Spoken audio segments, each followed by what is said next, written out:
Dear students, अस्सलाम वालेकुम। This is Sarik Kapadia, with me is पीर मोहम्मद। और आप सब जानते हैं माशाल्लाह इनको अभी जो रिजल्ट आया है उसमें इनके 2 गोल्ड मेडल्स हैं। एक इनका FR2 में गोल्ड मेडल है और एक इनका ओवरऑल गोल्ड मेडल है कैफ के अंदर। पीर मोहम्मद, कैसे हैं आप? खैरियत से हैं? अल्हम्दुलिल्लाह। How is the feeling? Thanks to almighty Allah. कितनी खुशी है? खुशी लफ्जों में बयान नहीं हो सकती। जबरदस्त। Over the moon literally. और एक्सपेक्टेड था कि ये रिजल्ट आएगा। पेपर जब इंसान दे के निकलता है तो उसको एक आइडिया होता है यार मेरा पेपर बहुत अच्छा हुआ है। तो ऐसी कोई फीलिंग थी कि यार मेरिट आएगा, गोल्ड मेडल आएगा, या वही वेरी कंफर्टेबल कि पास तो मैं हो ही जाऊंगा? क्या फीलिंग क्या थी? एक्सपेक्टेड था कि पास हो जाऊंगा आराम से।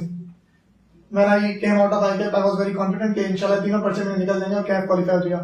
गोल्ड मेडल लेकिन मैं एक्सपेक्ट नहीं कर रहा। ठीक है। अच्छा, अपने तमाम देखने वालों के लिए, व्यूअर्स के लिए, स्टूडेंट्स के लिए मैं कोशिश करूंगा कि मैं आपको मोटिवेट भी करूं और कुछ मोटिवेशन आपको यहां से भी आएगी। पीर मोहम्मद, जरा सबसे पहले बताएं हमें कि क्या आप इंटरमीडिएट बैकग्राउंड के हैं या आप A लेवल बैकग्राउंड के हैं? मैंने इंटरमीडिएट किया हुआ, प्री इंजीनियरिंग। इंटरमीडिएट किया फ्रॉम प्री इंजीनियरिंग बैकग्राउंड। ठीक है जी।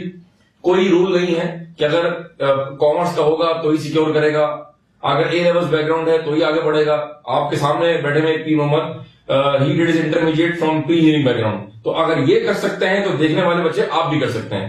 आपने पेपर्स दिए 3, 7, 8, 9। कोविड चल रहा था, क्लासेस ऑनलाइन थी, 2 सब्जेक्ट आपने रिकॉर्डेड लिए थे, एक आप लाइव पढ़े थे FR2। How was experience? Online experience कैसा था, बताएं हमारे दोस्तों को। ओवरऑल ऑनलाइन का एक्सपीरियंस जो है ना, शुरू में तो मुश्किल हुआ था जब नया स्टार्ट हुआ था, क्लासेस लेना और एक रूटीन सेट करने में। फिजिकल में तो होता है, हमें टाइम टेबल सेट होता है क्लासेस का, हमें जाना पड़ता है। लेकिन हमको पता है कब क्लासेस हैं, क्लास में जाकर पढ़ रहे हैं, एक स्केड्यूल बना हुआ होता है। स्केड्यूल बनाते हैं। लेकिन ऑनलाइन में हमें अपने आप को सेल्फ डिसिप्लिन लाने की बड़ी जरूरत थी। शुरू में मुश्किल हुआ, लेकिन एज टाइम पास हुआ हम इसका कंफर्टेबल सेटल होते गए। तो हमें पता लगा कि ऑनलाइन में टाइम सेविंग बहुत ज्यादा थी और हम कम टाइम में ज्यादा कोर्स कवर कर पा रहे थे। ठीक है। मेरा पहला सवाल पीर मोहम्मद से, 7, 8, 9 तीनों में सबसे आसान कौन सा लगा और तीनों में सबसे मुश्किल कौन सा लगा? जी। तीनों में सबसे आसान कैफ 7 जिसमें मेरा गोल्ड मेडल है। क्या बात है। और सबसे मुश्किल ऑडिट। सबसे मुश्किल, सुन ले भाई, सबसे मुश्किल लगा इनको ऑडिट। ठीक है जी। थ्योरी का पर्चा हम जब फिजिकल पढ़ते हैं क्लासेस के अंदर, we keep on repeating things, we keep on revising things, board पे समरी बनती है, टीचर क्लास में कई बार रिपीट करता है, पूरी क्लास रिपीट करती है, सवाल बच्चे पूछते हैं, एक डिफरेंट माहौल होता है। थ्योरी का पर्चा, वो भी कैफ 9 का पर्चा, वो भी मुश्किल पर्चा, जिसके बारे में परसेप्शन है जी कि याद करना है या समझना है, ये कैसे पास होगा। There are so many humours about it. ये पर्चा ऑनलाइन का एक्सपीरियंस कैसा रहा पीर मोहम्मद का? ओवरऑल एक्सपीरियंस देखा जाए कैफ 9 का तो एक बड़ा अमेजिंग किस्म का एक्सपीरियंस रहा था, क्योंकि ऑनलाइन क्लासेस तो थी लेकिन जो हमारे पास वो जो सिस्टम था जिसके तहत ऑनलाइन क्लासेस आने, वो बहुत फिट किस्म का सिस्टम था। ऐसा लग रहा था जैसे हम क्लास में मौजूद है। अगर आप हेडफोन लगा के कमरा बंद करके बैठ जाओ सुकून से, तो आपको नहीं लगता कि आप घर में बैठे हुए। और सर साजिद की जिस तरह उसमें भी वही एक्सप्रेशंस, वही हैंड मूवमेंट, वही गेस्टर्स। तो it was not a different, बहुत कोई डिफरेंट नहीं था। बस ये था कि टाइम टेबल मैनेज करने में आपको मसला होता था। बाकी overall it was an amazing. यार कोशिश मैंने अपनी पूरी की थी और ये तमाम देखने वाले व्यूअर्स के लिए मैसेज है जो आप ऑनलाइन पढ़ रहे हैं या ऑनलाइन पढ़ेंगे। जब मैं कोई वीडियो रिकॉर्ड कराता हूं तो मैं इस माइंडसेट से रिकॉर्ड कराता हूं, इस बात को जहन में रखते हुए रिकॉर्ड कराता हूं कि बच्चा मेरे सामने बैठा हुआ है और जब मैं कोई बात समझाता हूं तो वो मुझसे क्या सवाल उसके जहन में होगा, वो मुझसे क्या पूछेगा। तो I keep on asking the same question with myself, then I keep on answering it again and again. तो मैं कोशिश करता हूं कि इस बात को जहन में रखते हुए रिकॉर्ड करूं कि अगर बच्चा मेरे सामने होता तो उसके जहन में क्या क्वेश्चन आता, तो वो किस पॉइंट पर कंफ्यूज होता, तो मैं इस बात को दोबारा एड्रेस करता हूं। तो इस माइंडसेट से कोशिश हमने की है। We can always make an effort only. और thank you so much for acknowledging it. Audit की जो सीक्वेंस थी, आपको पता है कि थ्योरी के पेपर में सीक्वेंस मैटर करती है। आपकी सीक्वेंस क्या थी ऑडिट की? पेपर अटेम्प्ट करने के वक्त, पढ़ते वक्त तो सर जो आपकी सीक्वेंस थी हमारी, ठीक है, वही सीक्वेंस को फॉलो किया था। कोई तजर्बा नहीं किया? कोई तजर्बा नहीं है, क्योंकि सीक्वेंस जो है वही बेस्ट थी। अगर आप देखेंगे ना, क्योंकि अगर आप एक टॉपिक से दूसरे टॉपिक में आते थे तो लिंक करने के लिए अगर आप कोई और सीक्वेंस फॉलो करेंगे तो आप कभी लिंक नहीं कर सकते। ठीक है। इस बात में मैं सर साजिद को अप्रिशिएट करना चाहूंगा कि लिंकिंग, अगर मैं कहता हूँ ना, बाकी टीचर्स भी हैं कराची में, लेकिन लिंकिंग में मैं किसी को भी रिकमेंड करूंगा कि सर साजिद से आपको लिंकिंग अगर आपको सीखनी है तो सर साजिद, अगर एक लाइन लिखी हुई है ना किसी नोट्स के अंदर, अगर उसमें भी 3 आइजा है तो सर आपको 3 आइजा अलग अलग करके दिखाएंगे, ये कौन सा आइजा से लाइन ली हुई है, ये कौन सा आइजा से लाइन। असल में इसके बगैर ऑप्शन भी कोई ऑप्शन नहीं है। अच्छा, मेरे जहन में एक और मैं तुम्हें ऐड करूं, माशाल्लाह यू नो सी फाइनलिस्ट। मेरी ख्वाहिश है कि जब बच्चा कैफ 9 पढ़ के पास करके इंशाल्लाह जब आर्टिकलशिप में आए और जब वो आगे जाके अपने जो एडवांस ऑडिट की चीजें हैं जब वो पढ़ेगा तो उसको इतनी ज्यादा उसकी स्ट्रॉन्ग बेस होनी चाहिए, उसके स्टैंडर्ड्स पे ग्रिप इतनी जबरदस्त होनी चाहिए कि उसको सीए फाइनल में प्रॉब्लम ना हो, क्योंकि सीए फाइनल में आप पर एक अपना प्रेशर होगा इसका एग्जाम्स का भी प्रेशर होगा, आप आर्टिकलशिप में होंगे, लेट ट्रेडिंग चल रही होगी, तो हो सकता है कि आप इतने प्रॉपर तरीके से इसको ना पढ़ पाए, हो सकता है आप प्रॉपर क्लासेस ना ले पाए। तो फिर एज ए चार्टर्ड अकाउंटेंट मेरी ये ख्वाहिश है जब बच्चा कैफ 9 पढ़े तो इतनी स्ट्रॉन्ग स्टैंडर्ड्स की लिंकिंग के साथ पढ़े कि उसको सीए फाइनल में भी मुश्किल ना हो। तो आई होप कि वहां भी आपको इंशाल्लाह आसानी होगी। अच्छा, जब हम टॉपिक खत्म करते थे तो मेरी अपनी स्ट्रेटेजी होती है, lot of people know this, topic खत्म किया पास्ट पेपर, टॉपिक खत्म किया पास्ट पेपर, आप उसी के साथ साथ फॉलो कर रहे थे या आपने एंड में पास्ट पेपर्स किए? नहीं, क्लासेस में तो जब सर ने टॉपिक के साथ पास्ट पेपर कराए मैं फॉलो करता था, घर में भी उनको रिवाइज करता था। लेकिन ओवरऑल जब मैंने एंड में तैयारी की, जब मैं तो एंड में मैंने टॉपिक वाइज पास्ट पेपर के बजाय attempt wise past random wise उठाया आपने, यानी कि रिपोर्ट का सवाल भी सामने आ सकता है, गोइंग कंसर्न भी आ सकता है, सब्सटेंटिव भी आ सकता है, टीओसी भी आ सकता है। It was just basically to check कि मैं सवाल पिक कर सकता हूं या नहीं। ये पॉइंट तो नोट करें तमाम बच्चे कि जब आपकी तैयारी मुकम्मल हो जाती है तो आप सवाल को रैंडम बेस पर अटेंड करें, ताकि देखें एग्जाम में भी एक सवाल जो होगा वो आपकी ख्वाहिश के मुताबिक नहीं होगा। हो सकता है the first question could be of 300, the second could be of order the third could be of TOC. तो आपने देखना है कि क्या आप रैंडम बेस पे टॉपिक के सवाल को पिक कर सकते हैं। तो I think it's a very good approach कि आप भी इसी तरह प्रैक्टिस करें। वंस आपने जब तैयारी पूरी कर ली है, आपने जो अपने हिसाब से जो आपने बेस्ट रिवीजन आपने कर ली है, तो आप जब पास पेपर्स करें तो आप किसी टॉपिक को जहन में ना रहे, आप कोई भी टॉपिक उठाए, देखेंगे सवाल सामने क्या है, ताकि आप देख सकें कि क्या वो सवाल आपसे पिक हो रहा है नहीं हो रहा है। अच्छा, बड़ा इंपॉर्टेंट सवाल है जो बच्चे मुझसे क्लास में करते हैं, सर ऑलरेडी याद करना है या समझना है? तो मैं उनको एक सिंपल सा जवाब देता हूं टीचर, फिर आप कमेंट कीजिएगा कि paper as a combination of both sweethearts. कुछ चीजें याद करनी है, कुछ चीजें समझनी है, क्योंकि पेपर में कुछ चीजें रिप्रोड्यूस भी करनी है और सवाल को अगर सवाल सिनेरियो बेस्ड है तो आपने सवाल को वहां पढ़ना भी है और आपने समझ के उसकी ड्राफ्टिंग भी करनी है। इसका मतलब है मेरे हिसाब से both theoretical knowledge and practical concept दोनों मर्ज होकर आ रहे हैं। तो मेरे हिसाब से आपने कुछ चीजें याद करनी है और आपने कुछ चीजें समझनी है। आप क्या कमेंट करेंगे? ऑडिट का जो पेपर है उसमें आपके पास कुछ क्वेश्चन ऐसे होते हैं थ्योरी आपको बिल्कुल रिप्रोड्यूस करनी होती है, कुछ सवाल ऐसे होते हैं जिसमें सिनेरियो होता है लेकिन उसमें भी सिनेरियो पिक करके आपको थ्योरी ही लिखनी होती है और उसमें कोई अपनी तरफ से नहीं लिखता था उसके आंसर। जैसा कि रिपोर्ट के सवाल में सब्सटेंटिव आ गया, आईजा 560 में सब्सटेंटिव आ गया, 610 में एक्सपर्ट की जो पॉइंट्स बिल्कुल ऐसे हो गए, तो वो आपको बिल्कुल मैनेजमेंट रिप्रेजेंटेशन लेटर हो गया, उसमें आपको वो बिल्कुल वर्डिंग लिखनी होती है। अगर आप समझ लेंगे, लेकिन पेपर में इतना बस टाइम नहीं बचता उधर कि आप उसको याद मतलब खुद से लिख लेंगे आप, लेकिन टाइम आपका भाग जाएगा। तो अगर आपको टाइम सेव करना और पेपर 100% अटेम्प्ट करना, ऑडिट का मसला ही होता है अक्सर बच्चों का पेपर रह जाता है। अगर आपको चीजें याद होंगी तो यही पर मैं आपको इंटरप्ट कर रहा हूँ। कई लोगों ने मुझसे कहा सर मैंने पेपर अटेम्प्ट किया 85 मार्क्स का, एक बच्चे ने कहा मैंने 75 मार्क्स अटेम्प्ट किया। और ये जितने मैं आपको एग्जाम्पल दे रहा हूँ जिन्होंने 75, 80, 85 अटेम्प्ट किए, दे ऑल फ्लंक्ड ऑन 40s, कोई 45 पे, कोई 48 पे। कितना इंपॉर्टेंट है 100% पेपर अटेम्प्ट करना। ये गवर्नमेंट से पूछते हैं आपने पेपर कितना अटेम्प्ट किया था? अलहमदुलिल्लाह मैंने पेपर 100% अटेम्प्ट किया था। क्या ये बात समझ आ रही तमाम व्यूअर्स को? अगर आप पेपर 100% अटेम्प्ट करेंगे तो you have a fair chance to pass. अगर आपने अटेम्प्ट ही 85 किया, अगर आपने अटेम्प्ट ही 80 किया, सवाल ये सर पेपर लंदी था, इसका जवाब भी मैं से लेता हूं। तुमने कितने सवाल जो है पीर मोहम्मद, तुमने पेपर से कितने सवाल, दो मेरे सवाल दो हैं, कितने दिन पहले और कितने सवाल तुमने लिख के किए थे जिनको तुमने टाइम मैनेजमेंट के पर्सपेक्टिव से किया, क्या मैं ये सवाल 10 नंबर का क्या मैं इतनी देर में कर सकता हूं? जी, पेपर से 5 दिन पहले मैंने, ऑडिट का हमारा पहला पेपर था तो मैंने 5 दिन पहले तैयारी शुरू की थी और पूरे 2 दिन मतलब आखिरी 3 दिन से पहले 2 दिन मैंने सिर्फ लिख के सवाल प्रैक्टिस किए थे। और लिख के भी, क्योंकि अगर मैं सारे सवाल लिखता था मैं सिर्फ 5 साल के सवाल कर सकता था, मैंने सिर्फ सिनेरियो बेस्ड सवाल जिसमें मुझे पेपर में भी टाइम लगता, तमाम बच्चे 10 साल तक पीछे जा सकते। 5 दिन पहले इन्होंने तमाम सिनेरियो के सवाल में पिछले 10 साल के इन्होंने प्रॉपर अटेम्प्ट किए हैं और मैं चेक भी किया और चेक भी किया कमेंट्स वगैरह और मार्किंग स्कीम से सजेस्टेड सॉल्यूशन। जितनी ड्राफ्टिंग हमने की मैं समझता हूं कि मैं पूरी कोशिश करता हूं, पूरा फोकस करता हूं पूरे बैच में कि हर टॉपिक की ड्राफ्टिंग की डिफरेंट रिक्वायरमेंट्स हैं। ऑडिट रिस्क की ड्राफ्टिंग अलग है, टीओसी की अलग है, कंपनी लॉ की अलग है, सब्सटेंटिव की अलग है, रिपोर्ट की अलग है। Were you happy with the drafting that we did? I was very happy, अल्हम्दुलिल्लाह। ठीक है, हैंडआउट्स काफी थे या कोई और समरी बनाने की जरूरत थी? नहीं, हैंडआउट मेरे हिसाब से बिल्कुल इनफ थे। ठीक है, और उसमें थोड़े ज्यादा लगे होंगे, लेकिन भाई हमारा ऑडिट का सिलेबस है ऐसा कि हम जो है ना कम पर हमें सेटिस्फाई नहीं होना चाहिए। I think the syllabus coverage should be 110%। तो व्हाट आई डिड कि मैं कोशिश की मैंने मैंने पूरा कोर्स कवर किया। तो जब आप पूरा कोर्स कवर करते हैं तो ऑब्वियसली बात है कि फिर कंटेंट भी ज्यादा होता है। तो कंटेंट देखिए कई बच्चों को होता है कि सर इतना कोर्स कैसे पढ़ेंगे, लेकिन देखें सीए कर रहे हैं आप, कैफ 9 का सिलेबस है, आगे सीए फाइनल है, ये इतना कंटेंट आपको कवर करना पड़ेगा। तो हैंडआउट्स काफी थे, कोई समरी बनाने की जरूरत तो नहीं पड़ी? नहीं, वो बेस्ट फॉर्म में हैंडआउट हमारे पास अवेलेबल थे। और बाकी मैं कहूँगा कि जो कैफ 9 है वो आपको चाहिए कि आप हैंडआउट से पढ़ें, क्योंकि हमारी जो स्टडी टैक्स है कैफ 9 की, मैंने वो भी देखी हुई है। लेकिन इस पे मैं कमेंट नहीं कर रहा, इस पे फिरोज को बात कर रहा है जी। मैंने स्टडी टैक्स भी हमारी देखी हुई है कैफ 9 की। कुछ ऐसी चीजें हैं, मैं आपको टॉपिक्स भी पॉइंट आउट कर लाऊंगा, उसमें जो हमारी बुक में लिखा है कंटेंट बहुत कम है, और अगर आप एग्जामिनर के पास पेपर देखें तो वो बहुत आगे तक गया है। जब तक आप एक्स्ट्रा कवर नहीं करेंगे तो आप पेपर में टैकल नहीं कर सकते।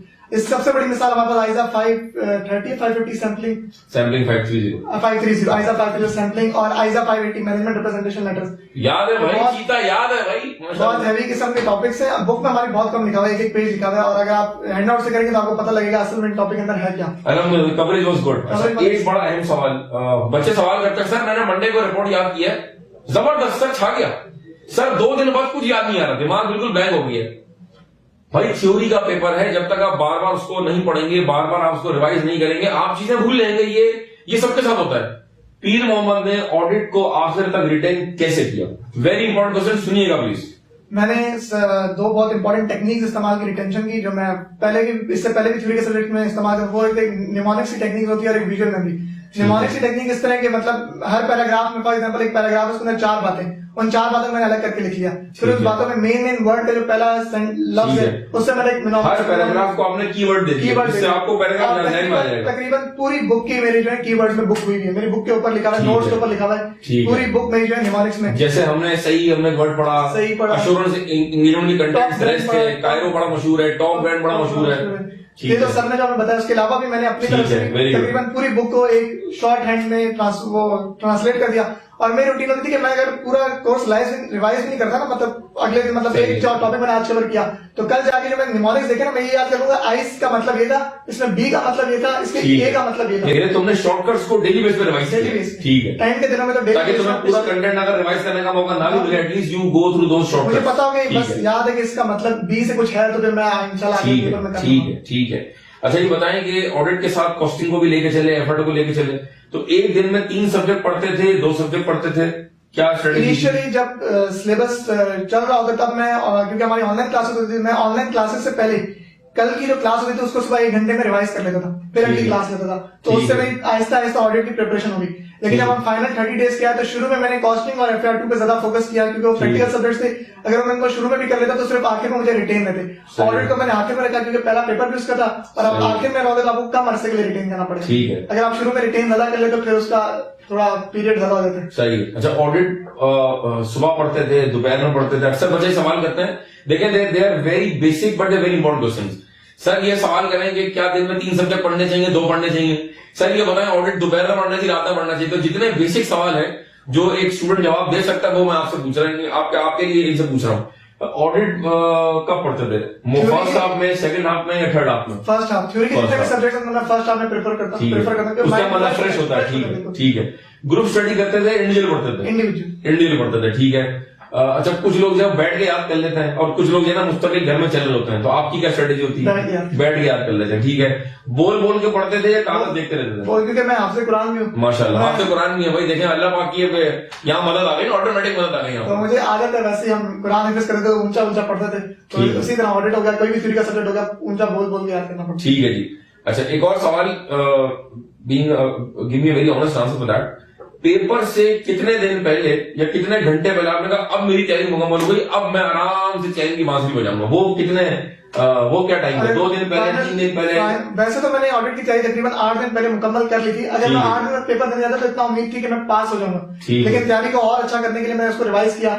तो एंड में भी जब पेपर हमारा था तो उससे 1 दिन पहले जो है 3-4 बजे तक मैं फारिग हो गया था कि बस अब नहीं पढ़ना, अब बुक क्लोज, और इंशाल्लाह सुबह पेपर दूंगा। ठीक है। पेपर से जो सुबह का टाइम होता है, कुछ चीजें रिवाइज की थी या बिल्कुल मेंटली फ्रेश थे? मैं बताऊं, उससे पिछले दिन 6 बजे मैं किताबें बंद करके जबरदस्त चिल कर रहा था भाई। ठीक है जी, वेरी गुड।